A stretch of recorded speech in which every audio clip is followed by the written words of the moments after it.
So you've been told CrossFit is dangerous, or that pain means you need to stop training, or that physical therapy is just rest and ice and you'll be out for weeks.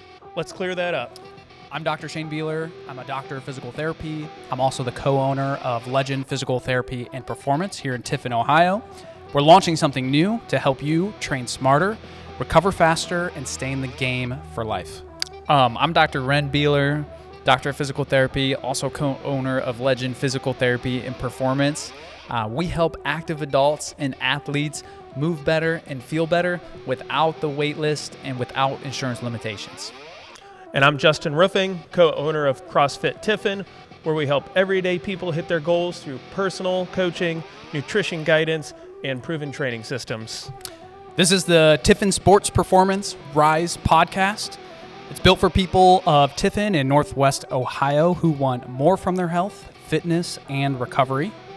Every episode will dive into common myths, practical tips, expert Q&A, and honest conversations about what it really takes to stay strong, healthy, and injury-free.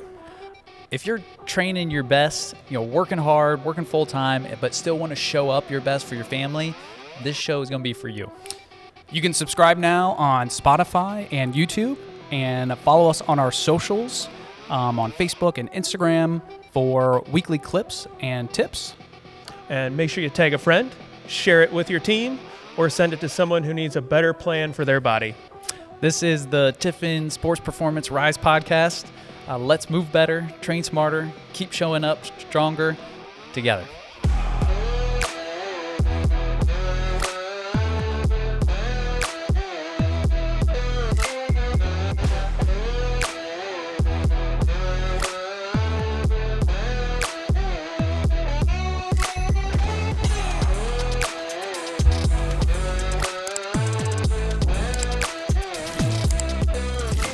So the main theme of this episode is going to be why everyone should resistance train.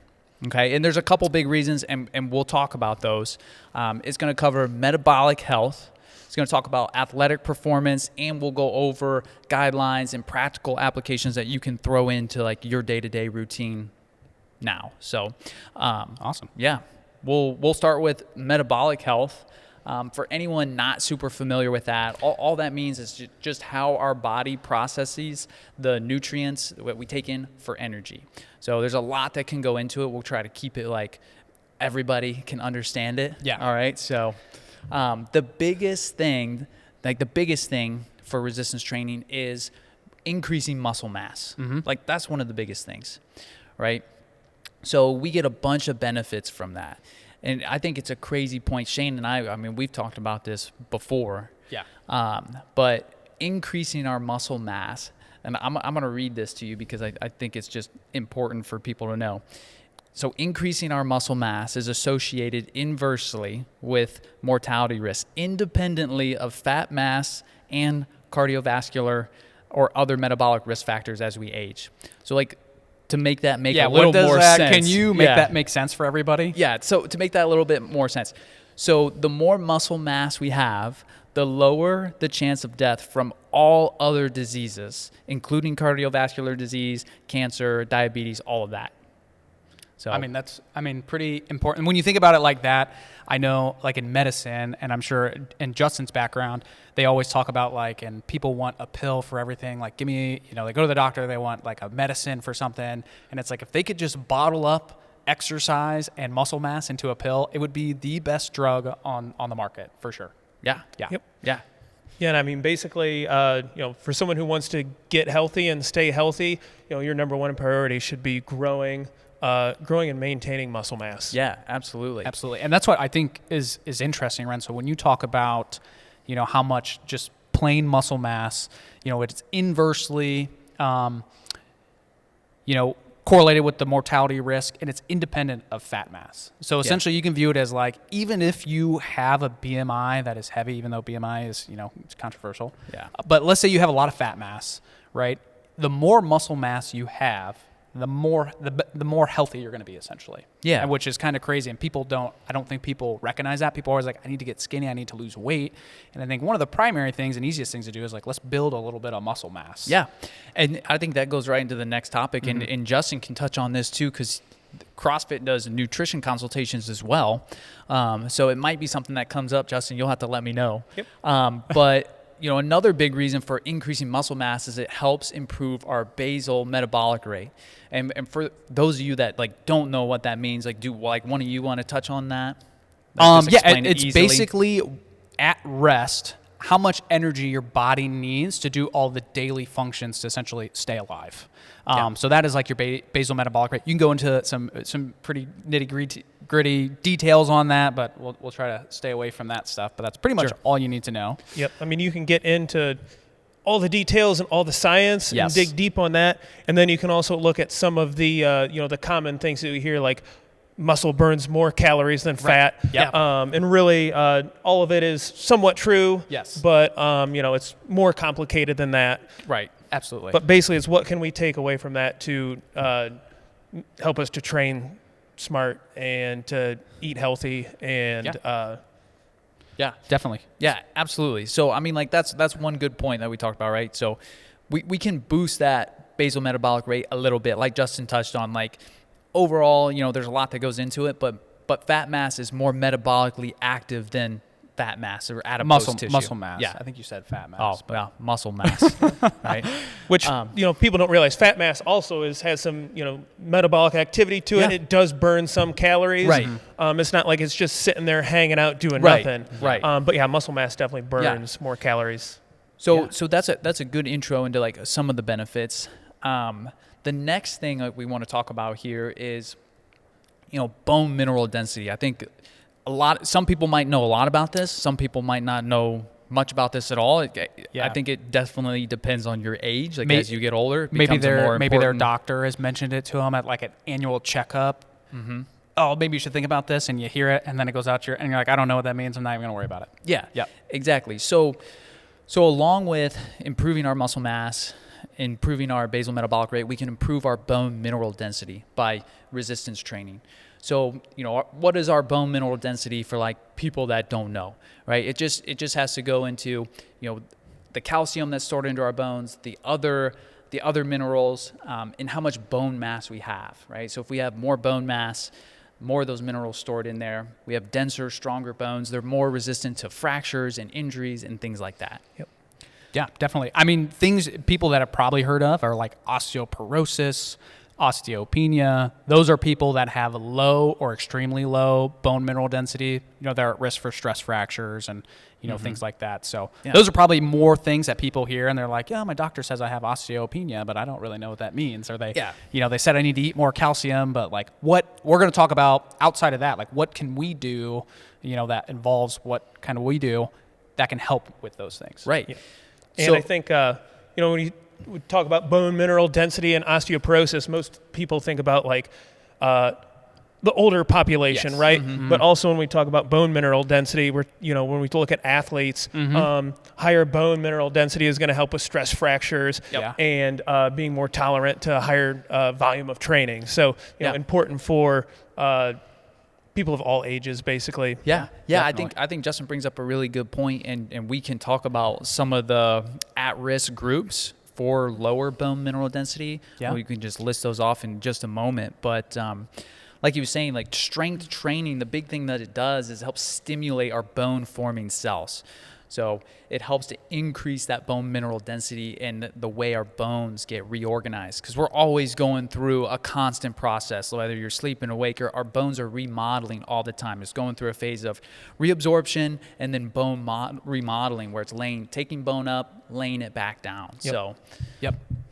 Why don't you name some of those people that are at risk for this low bone mineral density? Some of these people, like most people think of, some they don't, like Justin was saying. So, we think of older adults, right? So as you start to age, women earlier than men, but both genders. Women especially that are postmenopausal are at higher risk of lower bone mineral density. Certain medications can cause lower bone mineral density. So people who have been chronically using corticosteroids. That can result in lower bone mineral density, and especially endurance athletes. And specifically female endurance athletes, even younger ones. So high school, college, those population are especially at risk for lower bone mineral density. And you see in those sports, or if you're in those sports, you realize a lot of stress fractures pop up. And that might become something that gets involved in that conversation pretty early. Definitely. Yeah. I would say, your stress fracture in your young athlete population is probably one of the most common injuries that you guys see. Yeah, I would say for us, I mean, we see a lot of, whether they're endurance athletes or they're like power athletes, or they just have a big change between sporting seasons. Surfaces they're running on, the amount of exposure where they're putting their legs through or something, like risk for stress fractures is, it can change for that. And we see, stress fractures too. They're kind of that spectrum of, a little bit of bone edema all the way to like a full-fledged fracture. So, yeah, I mean, it's important. So these are things that are very helpful in what resistance training can do to help prevent some of those things. Right. And I'll talk to Shane on just the next point here on this one because I know he knows about it. But I alluded to it earlier that not only are we getting more bone mineral density, in some cases we don't necessarily get that much more. Yeah. And for certain populations, but what it does change is the structure of the bone, and we call that like the bone architecture, right? So Shane can maybe touch on like what does that mean? So basically, as you get older, your body, and that's a lot of people like postmenopausal, females that are starting to get, a little bit older, building up bone mineral density while you're younger is ideal because you're going to carry that for the rest of your life, okay? Because at a certain extent, you're going to start losing bone mineral density. You can't necessarily add more. But what you can do is through resistance training, you can kind of remodel what Rem is talking about, the architecture. So your bone is basically laid out. You got, the hard cortical bone on the outside, and you got like that spongy bone in the middle, or the trabecular bone. Basically, when you resistance train and you apply force through your bone, Ren already talked about it earlier, your bones are constantly breaking down and then remodeling. You basically reorganize that inner trabecular bone to support the demands you're putting on it. So it can help, reduce your risk of like stress fractures and injuries just by doing some simple resistance training. Yeah. How often should people be doing that? Yeah, so there's studies that show, specifically for like postmenopausal women, like resistance training 2 to 3 times a week can help maintain or increase that bone mineral density. And it's important because like as we do resistance training for those at risk of, or already have osteopenia or osteoporosis, resistance training can help mitigate the continued loss of bone mineral density as they age. Yeah, definitely. So I think basically in summary, I mean, strength training can help with that bone mineral density. It plays a crucial role in modifying how the bone architecture actually is. And there's other factors that contribute to bone strength and reduce the risk of fractures. Yeah. And I know, we see a lot of that stuff through physical therapy, but also, people that just want to work out, they might not know that's a benefit and things they should be thinking about, as they're starting to get a little bit older. And that's something that like CrossFit, for example, they're definitely here in Tiffin, they do a great job of working with just like general population. You don't have to be like a crazy sports athlete, to do these types of workouts and get the benefits from it. Yep, and I mean that's one of the best things that CrossFit has done is it's taken the general population and exposed them to strength training and proper strength training with a coach to make sure you're doing it right. But and another big takeaway is it's never too early to get started with strength training. Yeah. And the earlier I get started with it and the more consistent I am with it, like throughout my lifetime, the better off and the more benefits I'm going to have, throughout life. Right. Yeah. Absolutely. Heck yeah. Never too early and it's never too late. Yeah. No matter what age you are. Yeah. I mean, you start now, you're still going to get the benefits now. Yeah. So absolutely. Yeah. I think people tend to think like, I'm too old. I never worked out. I'm too old. I see people, PT-wise, especially when I practice more in like a general outpatient setting, get some of the older folks coming in that like, I've never worked out and I don't want to work out. And it's like, it is never too late to start doing some sort of resistance training. So awesome. Let's move into like athletic performance. Let's kind of switch gears. Yeah. So one of the biggest benefits of resistance training in athletic performance, I think, is we improve our muscle strength. We already talked about our bone density, but it also can reduce our risk of injuries from sports and other activities, right? Mm-hmm. And a lot of people are like, that's great, but like, tell us a little bit more about why. Like, why might we have an increased risk for injury, and how is just being stronger going to help me perform my sport better? And there's something that goes into that. Yeah, I want to hear what Justin thinks first. Yeah, I mean, I've been a coach for a high school coach for 20 years. Exactly. And as a football coach, the big thing is in the weight room, we think we want to get bigger and bigger and bigger, and we think that's what's going to improve our performance on the field.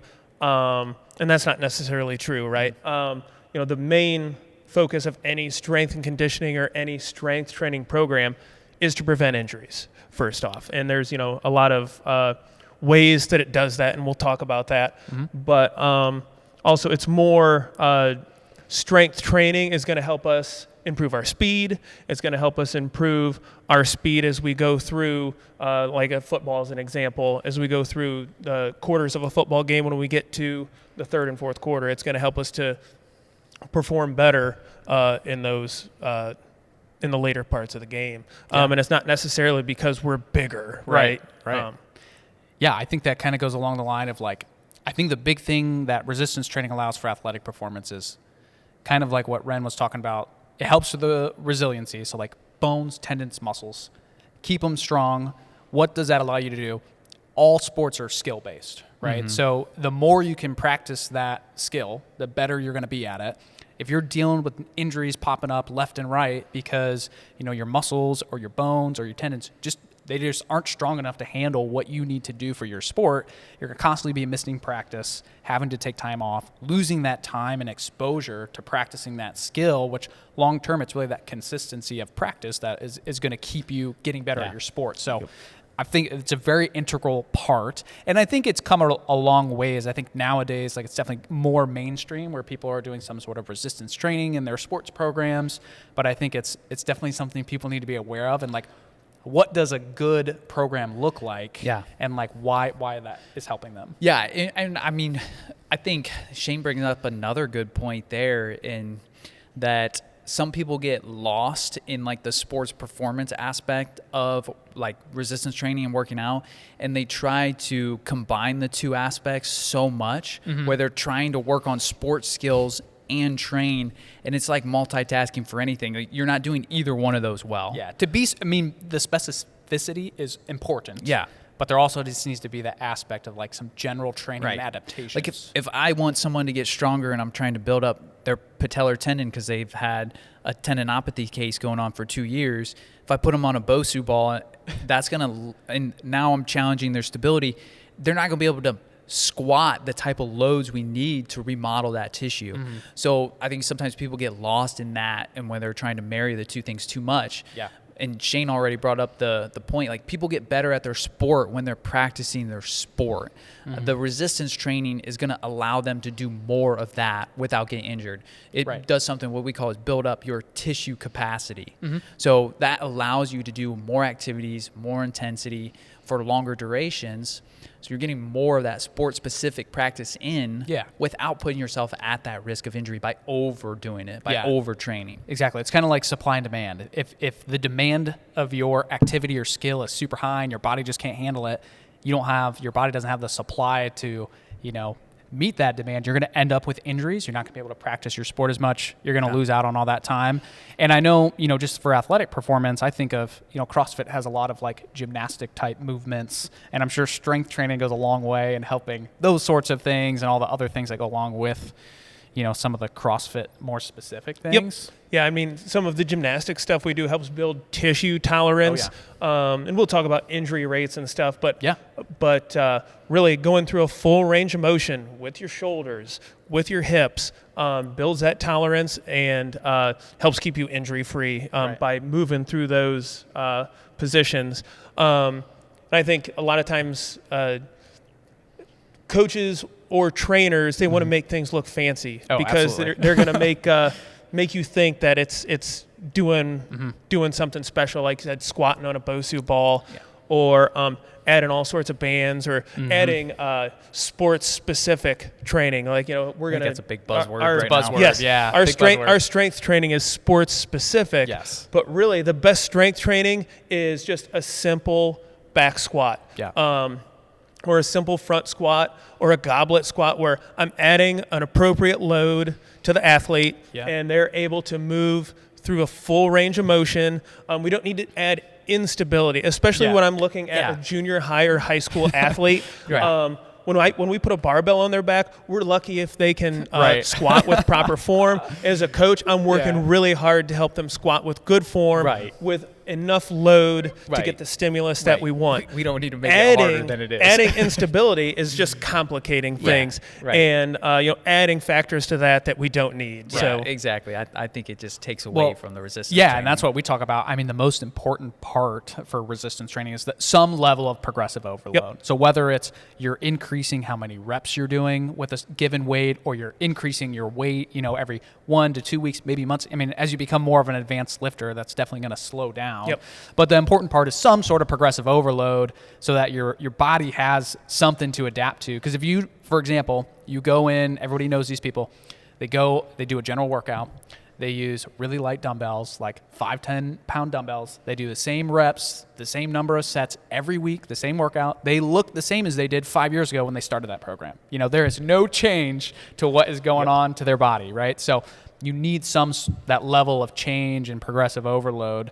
And that brings me to the next point I wanted to talk to you guys about, which was that myth. And I see it so much in our realm, in our line of work. Especially like endurance athletes, runners.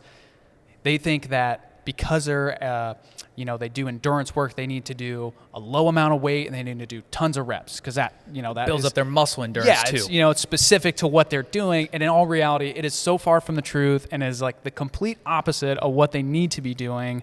And sometimes getting people to buy into that can be a challenge, because that's what mainstream wise, that's what's been sold to them for so long. Yeah, I think thankfully that message is starting to turn a little bit in what I see. Yeah, but it's still out there, and people have a lot of biases. Coming for sure. As a high school coach, in general, it's been easy to get football players in the weight room. Like they see that value, but where it's been difficult is your endurance sports. And getting them to see the value of lifting, and like you said, lifting with an effective load. Right. That's going to actually make some change for them. Yeah. And we talk about progressive overload, and basically, like, real simple. That means I'm going to lift a weight today. I'm going to record that, and then the next time I do that movement, I'm going to try to add a little bit more weight. Right. And we overcomplicate things sometimes, but also sometimes we just forget those small details of making sure we're recording those things, and it's the easiest thing you can do. and adding a little bit of weight each time, so that we're being smart with it, but also make sure, like you said, that we're not just doing the same weight for 4 straight years of a high school career or a college career. Absolutely. And there does come into play, like, there are situations where high repetition, low load training is important, right? We use it in especially rehab. for injury rehab. We use it in injury rehab all the time, but it's very specific to what the need of our patient is and what the demand is of what we're trying to do with them. But especially when it comes to athletic performance, hitting really intense weights, low volume. So we're thinking, 3 to 8 repetitions or less. We're working at a pretty, high amount of weight, that can really help athletes. And when I think of that too, specifically what comes to mind is like endurance athletes. Yeah. They need to be able to handle a really high amount of forces and loads going through their bones, their muscles, their tendons, and they're not getting that stimulus through that conventional low weight, a lot of repetitions. It's not helping them stay injury free, and it's not helping performance. Right. Yeah, I think I can touch on runner specific. So if you're a runner, you can relate to this. But I mean, it can be extrapolated out to other populations, sports, and it's just not just like an athlete. I mean, like this extrapolates out general to runners. Population. Yeah, somebody in their 50s or 60s or 70s trying to run too. Like this covers the lifespan. But a lot of people will come in with that bias of like, I need to do lower loads, higher reps. But I mean, there's studies that show heavy strength training leads to more significant improvements in their endurance running performance. So like their times, they have better running efficiency compared to like lower load training cycles. So I mean, like there's stuff out there that, you know, it's not just opinions, you know, like we have some data to support that. Right. So like why, I mean, when we think about that, like why is it helping? You know what I mean? Like why is lifting heavier weights helping these endurance athletes when it seems for them counterintuitive? Yeah. So Shane mentioned before, like with some endurance sports, like you think you're doing an endurance run, it doesn't sound that intense to you, right? Compared to the alternative of like maximal sprinting efforts, right? Or, you know, maxing out a squat or deadlift. Like that sounds like an intense activity. But running in endurance sports can be a very intense activity when we look at the loads and the stresses on our bones, our muscles, our tendons.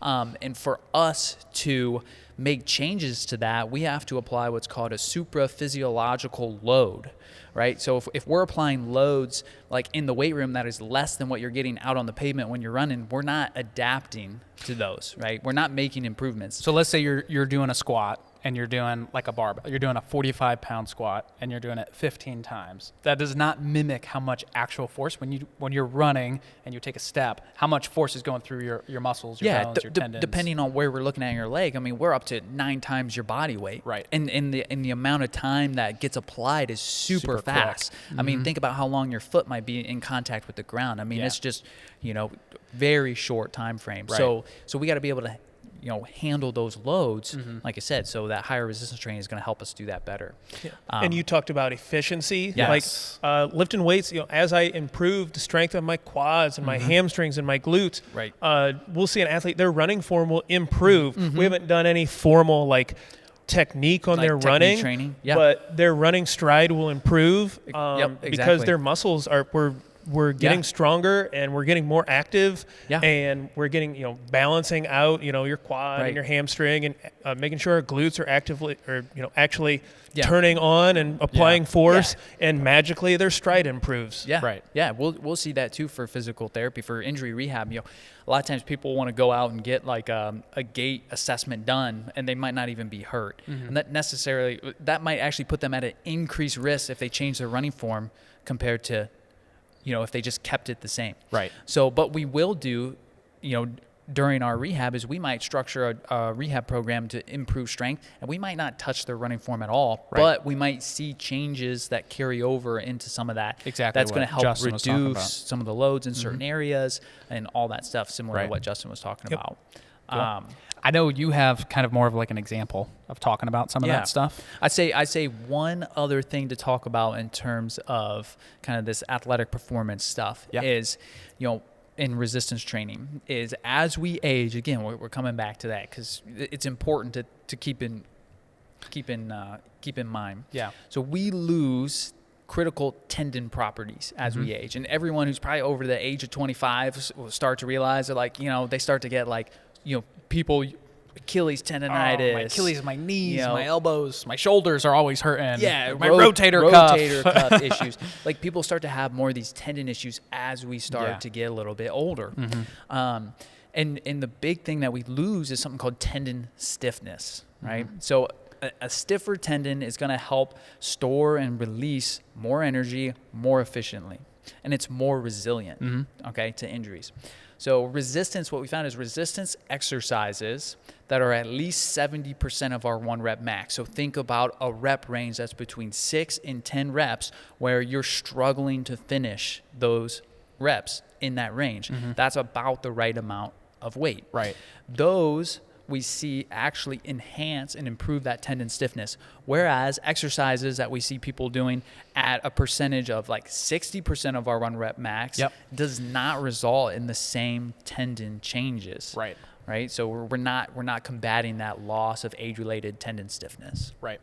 And I think that is important because I'm sure Justin gets people, or if you've heard of personal trainers or anyone who's in the fitness gym kind of industry, people come in, they start working out, and they're like, oh, like my shoulder tendon, like my rotator cuff is always just killing me. And probably part of it is within their programming and exercise, they don't touch heavy enough weights to help improve those aspects of their fitness, their health, injury prevention, those sorts of things. Yep.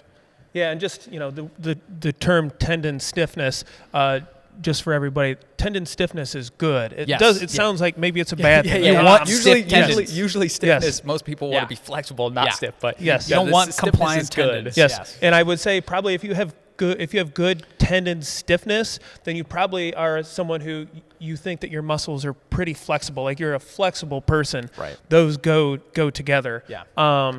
And we'll have people that come in and haven't been strength training, and as we get them into a proper strength training program, their flexibility increases. As their muscles they're activating their muscles properly and waking them up a little bit. So, yeah, absolutely. So I think kind of going into the next part, I mean, we talked about a little bit of athletic performance, and we touched a little bit on some of the guidelines in terms of how much weight should we use, what reps should we use. Let's talk a little bit more about guidelines, like what's out there, like what's recommended for people to do in their exercise routines. Now this is based off, like what we'll kind of just put out here is based off the American College of Sports Medicine, so ACSM. They have guidelines that they put out for, and this is generally for like the general population. So if you're really, working with sports or high level performance, it's going to look a little bit different. But in general, there's kind of two big things, a third that is kind of looked at. But basically they give recommendations on cardio respiration, and they give recommendations on resistance training. And based off, there was a big study they did back in 2024 where they were looking at how many people are hitting these guidelines. And even like the American Heart Association, they put out like a cardiorespiratory type guidelines, and it matches pretty much what the ACSM puts out. Yeah. Less than 75% of people aged 18 or older are hitting the guidelines for just physical activity. And that, I mean, you think about that, and you think about crazy. All the problems that are going on with the health, of aging populations and obesity and all these things that are coming along now at times. People are not hitting even the minimum guidelines. These are the minimum guidelines, for health and fitness. What those are basically, for cardiorespiratory, it is 150 minutes a week of moderate intensity. So it's basically like brisk walking. So it is low intensity. You're out walking, 150 minutes. It's not that much per week. Or it's greater than or equal to about 75 minutes of vigorous exercise. So that's like running, rowing, doing HIIT workouts, those sorts of things. Resistance training. For resistance training, 2 or more days per week, and you're hitting all the major muscle groups. So think your legs, your arms, your chest, your back. We're looking at like 2 to 4 sets, 8 to 12 repetitions, and the focus is again on progressive overload where you're trying to add more muscle tissue over time, more strength. The third thing that they kind of touch on is like flexibility and neuromotor training. These are newer things. So like the flexibility thing as you age, almost like once you get to about age 50 or so, every decade of life, you're losing about 10% of your flexibility. So things are going to get stiffer. We all know our grandparents who complain of, I can't lift my arms this high, or I used to be able to touch my toes and now I can't. It's something you need to continue working on because you're going to lose. You're fighting age, right? Yep. As we all are going to age at some point. You're fighting your anatomy and your physiology. We got to use it or lose it. Yeah. Too. So you gotta be maintaining that some way, and just generally working out can help with flexibility a ton. But that you're looking like 2 to 3 days a week to do those sorts of things. If you're doing static stretching, you just want to hold for like 30 seconds to a minute. Nothing too crazy. Again, those are general guidelines. So you basically want to work out, a couple days a week. You're trying to include some moderate intensity exercise. High level intensity exercise is fantastic for you. And you just want to progressively overload your major muscle groups. Chest, back, arms, legs. Yeah. You want to hit all that stuff. Great. So like if say we're doing a 30-minute walk, how many days a week would that include? If you're doing like a 30-minute walk? Yeah, just for like the cardiorespiratory. So I mean that's 5 days a week. Right. You're trying to hit 150 minutes, 30 minutes a day, 5 days a week. So Monday through Friday, you're getting 30 minutes out, just a nice brisk walk, and you're going to the gym 2 times a week. Right. I mean, I think for most people, it's probably a pretty manageable, definitely, exercise routine to hit the minimum guidelines. It's crazy to think about how many people don't or not. It was only about, and again, these are self-surveys that people are filling out, but again, it's only about like 23% of people are actually hitting the minimum guidelines. Yeah. And which do you think, and people, I know a lot of times are people like, well, I stay active with my work, or, I'm too busy to do this. I don't have time to work out or anything like that. But these are the recommendations outside of work task. Mm-hmm. So even if you have a really physically demanding job, like you work construction or you work on a road crew or et cetera, you need to be doing this stuff in addition to your normal daily workload. Yep, okay? for sure. And I know like that's the awesome thing with, what we've just seen being here at the CrossFit gym where our office is at, is that they do a good job of getting people that have a busy working schedule in and moving. And it is so good for them. Yep. And that's what, we look at the 75 minutes a week of, vigorous intensity. Yeah. You come in for 2 classes. Our classes are 60 minutes long. And you're moving most of that 60 minutes, and then you come in for 2 classes a week, and you are able to cross that off the list. Exactly. If you come in for 3 or 4 classes per week, then you're really headed towards getting some good results. Definitely. And we do a lot of consultations with new people when they come in. And a lot of times people will come in and we'll ask them, what have they been doing? Have they been doing anything to work out? And they'll, a lot of times they'll be like, I go for a walk, but that's all I do. But a lot of times if someone says, hey, I've been going for a walk 5 days a week, a lot of times those people are on a journey where they've already lost 20, 30 pounds. Right. They want to lose more and they want to accelerate that and they want to be healthy. So, we want to incorporate strength training as well. But a lot of times people underestimate the value of going out and going for a walk every day. Yeah, definitely. So that's definitely has a lot of value to it. And even if I'm a person who does strength training 4 or 5 times per week, I'm a big gym junkie type person, let's say, still adding in a 30-minute walk or on a day where you're not going to the gym, a 30-minute walk still has a ton of value to it. Yeah. I mean, you can get some benefits, like cardiovascular benefits from lifting. Like obviously, we already talked about it. And, it's going to reduce all-cause mortality risk by just gaining lean mass. But there are so many other benefits of, maintaining that cardiorespiratory fitness, going for a walk, whether it's low intensity, high intensity. But these are the guidelines you should, at minimum, be hitting. And I know, just combining the two, cardio and strength, you get better body composition. Your blood markers are going to be better. Blood pressure is better regulated. Greater longevity. Yep. So everything's going to be essentially better. Yep. And we've seen, a lot of times, the old thought by some people was, well, if I do cardio, it's going to ruin my gains, right? Yeah. So if I want to gain muscle, I shouldn't be doing cardio or something like that. But really, in practicality, we've seen a lot of where as we improve someone's conditioning, their strength goes up. Yeah. Or if someone is stuck on their strength training, so they've kind of plateaued. If we add in some conditioning, then we actually will see some strength gains added to that. So. Yeah, and I think another important point to add on to that too is like, say someone is plateauing and they're doing strength training and they're doing their cardio, but they're not seeing the benefits in the gym. We got to start looking at other factors too. Yeah. So I mean, like, are they getting enough sleep?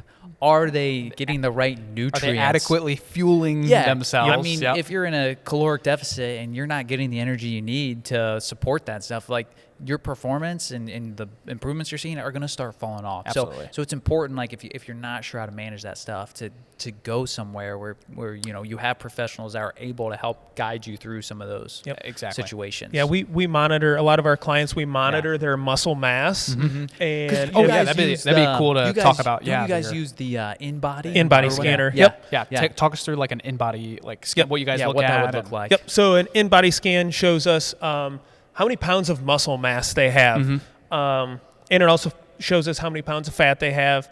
Just so when we have a client who maybe they've been coming in for 4 months and right away they lost 10 pounds. Right. And then their weight, when they get on the bathroom scale, seems like it's the same. But with the InBody scanner, we're able to look and see like, okay, you've actually lost 20 pounds of fat, but you've gained 10 pounds of muscle. Right. So when you get on the scale, it looks like you've only lost 10 pounds, but really you've made 30 pounds of positive change. Right. Like that's your body composition is going to be way different. We're getting like a recomposition pretty much of like our body weight, Yep. which is awesome because we've talked about the benefits of having more muscle mass. Yep. Yeah. So Yep. like, you know, we're seeing a little bit of change on the scale, but just to switch out where that weight is coming from is also a really big positive. Yeah. Yeah, and then you can look at, so if we've had a client that's been strength training, their muscle mass has been increasing, and then at some point that plateaus, you know, then the first thing we prescribe for them is not more strength training.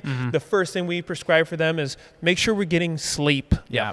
And then the next step is let's look at how much protein you're getting each day. So at some point, if you're hitting enough of a stimulus on your strength training, you know, more is not necessarily what's going to get you the results. Yep. You know, the first thing we look at is sleep and protein. Yep.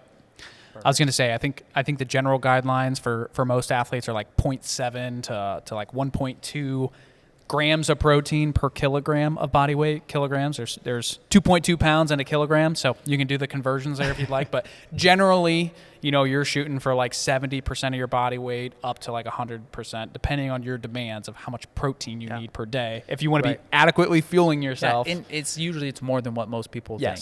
Absolutely. Right? Yes, Yeah. that's what we'll have people that, you know, then the next question is, are you getting enough protein? Yeah. And they'll be like, I think, you know, I get enough protein in. Yeah. And then we have them track it for 3 to 5 days and actually take a look at it. And most people are not getting as much protein as what they think. And I would say, like, unless you're consciously, like, trying to make sure you're getting enough protein, you're probably not getting enough. Yeah, absolutely. Yeah. And that's what, like, I'm sure you guys see that all the time, Justin. People come in, maybe they're a little overweight there, they just want to lose a little weight. You know, they are like, well, I'm going to cut out a bunch of these, you know, these calories. I'm going to, like, eat healthy. And they're eating healthy is, you know, cut out everything except for, like, they're going to eat salads and vegetables and stuff. And you're like, hey, that's awesome. But you're like, you're missing a huge component. We're going to start strength training and doing all this stuff. And it's like, you have no protein to replenish what you need. So I think very important part. I know we get people that sign up for like marathons or like half marathons, and they're like, hey, I want to do a half marathon because I want to get in shape. I want to feel better. Yeah. And they're doing all the right things, but when it comes to like their nutrition, they're not supporting themselves with the amount of calories, the protein that they need to do that healthy. And then they lose all this weight, but they lose all their, you know, their lean muscle mass. So even when they lose the weight, they don't feel good. They're not healthy. So it's just things that you know, the maintaining your muscle mass while you're trying to like lose weight in those situations is like so important. Yeah, really important. Yeah, I know for endurance athletes too. I mean, and that's another rabbit hole we won't have to go down. Yeah, but save that for another one. Yeah, but trying to lose weight while doing like extreme endurance training is not always the best idea because it does set you up at increased risk for bone stress injuries, stress fractures, those types of things. Even if you're eating enough protein, which is the crazy thing. Protein by itself is not protective to prevent stress fracture injuries. Our bones are really metabolically active, and they supply a lot of like glucose. So we think of like a lot of carbs, sugars, carbs, all that type of stuff. So if you're losing a ton of weight and doing a ton of endurance training, you know, you're doing it super fast. It's not good for your bones. You need extra protein. Even you can maintain some muscle mass, but it's not good for your bones. You need extra protein to maintain your muscle mass when you're in any sort of calorie deficit. Plus, if you're doing like endurance training, you haven't done a lot of running in the past, and you're like, man, I'm not a huge runner, but I'm going to run this half marathon. You lose 30 pounds. You lose 30 pounds. There's a high risk you're going to get bone stress injury. I mean, your risk goes up. And people start dealing with these aches and pains. They're like, I've got this really bad hip pain that's just, it's nagging me. They go see a couple health providers. They're not familiar with it. Right. They can't even recognize that this person is at risk. You know, they don't have a hip flexor strain. Right. They've got a really, you know, significant femoral stress fracture that can lead to some really complicated stuff down the road if they don't see someone who knows what they're doing or looking for. So if you're not familiar with this type of stuff, you know, there's some nuance to it, right? It's not always black and white, but you know, the resistance training part of it, man, that helps every aspect of these things. And there's a little more specific guidelines we can follow. Yeah, and I would say in general, like if I'm going to train for a marathon and I'm in the meat of my marathon training, that's not a time to be in a calorie deficit or to try to lose weight. And I think that's how people kind of package them together. Like, they do. All right, time to start upping my mileage. I'm going to lower my calories, and I'm going to get great results. And you see a lot of people. The worst time to do it. The A lot of intention people is don't lose a lot of weight. No. Really, the way to do it would be to flip it around. While I am in the most strenuous training, that's the time to not really restrict my calories as much. Load up. And then, after I have completed my marathon training, as I'm, in the next couple weeks and months, then I should really dial in my nutrition. Yes. If I'm going to try to hit a calorie deficit, Dial in the nutrition. that's the time to do it. Yeah. Dial back the volume a little bit, you know, Yep. because now you've built up that tissue capacity. You can handle a good amount. Now it's time to not overdo your that endurance training, stuff, right. but, maintain your resistance training, and then you can start to back off a little bit on the calorie deficit. So Yeah. I did want to bring up, because I think sometimes, I know as healthcare providers, CrossFit can get, some are really good and they're not biased, but a lot of healthcare providers, just because of, their biases and what they see, think CrossFit can cause a lot of injuries. Yeah. Which I think, when you really go through and you look at the literature, it can't be further from the truth. I just wanted to talk about, because we were talking so much about distance running, we look at the distance running injury rates. We're talking, this is per 1,000 hours of participation. Okay, so let's say, if you were participating, you're running 1 hour, 3 days a week. That's about 150 some hours a year. So it would take you about 5-6 years to get close to this injury rate. 1,000 hours, yeah. So 1,000 hours. So you're looking at somewhere between, one injury every 300 to 500 hours. So that would be, if you're training 1 hour a week, on the low end, 5 to 6 years. On the high end, one injury every 3 to 4 years. And these are mild to moderate injuries, tendon injuries, muscle sprains. These aren't things that you're needing surgeries for. Or you got to go to the hospital or something like that. CrossFit is actually even a little bit lower. It's 2.1 to 3.1 per 1,000 hours of participation. So when we compare CrossFit to distance running or soccer or American football, baseball, Olympic, weightlifting, gymnastics, all of those have much higher injury rates per 1,000 hours of participation. So just think the frequency you're going to have an injury is so much higher. For example, football is 9 to 35 plus. They can't even quantify it per 1,000 hours of, and these are significant injuries you're having in these other sports. And especially gymnastics, 8.8 to over 18 per 1,000 hours of participation. You're getting injured with this stuff very frequently. People don't see it as a super bad thing, I guess, because they're just so in tune with sports and it's part of sports. But when it comes to CrossFit, people are just you get one injury and people are they blame CrossFit and it's not good for you and you're doing too much. But it's just because maybe most of the time what I see from our field of practice is that they didn't have good coaching. They got into it too soon after not doing stuff for a very long time. They're going to they're putting themselves at a high risk for injury. But I think that's something, seeing kind of how you guys program your new patients or your new clients coming in and how you do the onboarding and slowly ramp them up. I think it does a really good job of, one, setting people up for success where they can do it long term, but also, it's safe for them to do. Yep.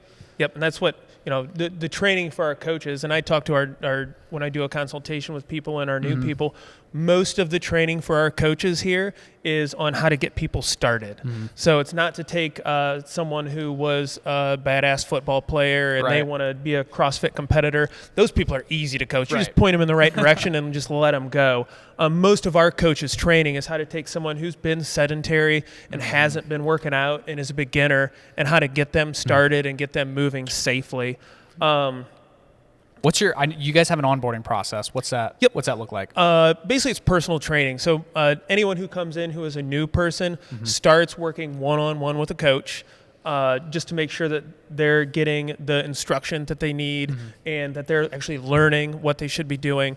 And so that, things we talked about before, we're building tissue tolerance gradually, and that we're, being smart with those things and building our capacity to help prevent injuries. And then, I'll say, we've been open as a CrossFit gym for over 10 years, and our members get injured, but most of the time it's walking down the steps in their garage. It's playing tennis. We don't do tennis here, and then playing tennis with their wife. Or doing stuff in their backyard. That's where we see most of our injuries. Actual injuries as a result of here in the gym are very few and far between. And again, it goes off what we talk about. All this stuff, it's helping you prevent injuries, stay healthier, move better, longer. Especially I think people my parents' age, they haven't done a ton of resistance training. As they get older, you become more frail. You're a little bit more susceptible to injury and things like that. It is so important that working people that feel like they don't have the time to work out, that they find some level of time to move and lift some weights. Yep, Cool. and that's what, especially with what we do here, being efficient with your time. 2 times per week, 45 to 50 minutes, Yeah. and you're going to be getting what you need to improve your health Right. and improve, your everyday life. Right. I think some people are like, well, I don't want to do, if we go back to, some of our other people that are like females, I think is a big one too. They're like, I don't want to do CrossFit or I don't want to work out because I don't want to put on too much muscle mass. Yep. And it's Don't like, wanna that get is, too bulky. oh my gosh, I don't want to get too Yes, bulky. and that's what we hear a lot, especially with your distance distance athletes. Yeah. I don't want to lift weight because I'll get too bulky. Oh my And gosh. they don't realize how hard it is to It's put on muscle difficult. mass. It's difficult to get too bulky. Yeah, I and think it doesn't happen overnight. you don't just like, lift a dumbbell and like, oh my gosh, Yeah. my bicep grew 2 Yeah. inches. Right. Like, this is And, crazy. if we're talking about a highly specific endurance athlete, I think, is there a point of diminishing returns in terms of like Getting much too bulky? muscle? Yes. Yeah, there is. Yeah. But are most people going to hit that point? World-class endurance athletes? No. Yeah. I mean, like, we probably don't have to worry about that. Right. So yeah, and those are very far between cases. Yeah, Yes. absolutely. Yeah. So, yeah, I think that kind of covers most of the topics we had for today. Yeah. Today's theme, as we talked about, why should everybody resistance train? So I think everybody across the lifespan should get a little bit out of this and what the important factors are. And, we talked a little bit about metabolic health, increasing muscle mass, Athletic performance. the benefits of that, how that can feed into improved athletic performance. And we talked a little about, what are the recommended guidelines for activity and resistance training, and, what's out there and what people should be doing. So Right. I think it gives a good practical application to start that. And if you're not willing to do it on your own and you're not comfortable and you don't know how, reach out to people like Justin at CrossFit and, they can help guide you through that process. Yeah, So, absolutely. Make sure if you tuned into our podcast here, follow us on our social medias. So it would be Tiffin Sports Performance. Again, our podcast name you can look up. It'll be called the Rise Podcast. Share it with your friends, your family, anyone, or anywhere you think people would find this interesting, insightful, helpful. Next episode. Justin, you want to tell them Yep. what next Yeah. episode's going to be Next about? episode, It's a good one. we're Yeah. going to talk about building athletic kids. Yeah. Right? What parents need to know. There's a big craze right now with AAU type stuff and Year-round sport. playing one sport year round. Yeah. What are the benefits of that, and what are kind of some of the drawbacks of that? Yeah, Yeah, absolutely. And Yeah. what's actually going to make our kids a better athlete? Yeah, I think there's a lot to talk about there. So Yeah, we can excited unpack a lot about of that it. one. Absolutely. Yeah, something parents will want to tune in for their kids.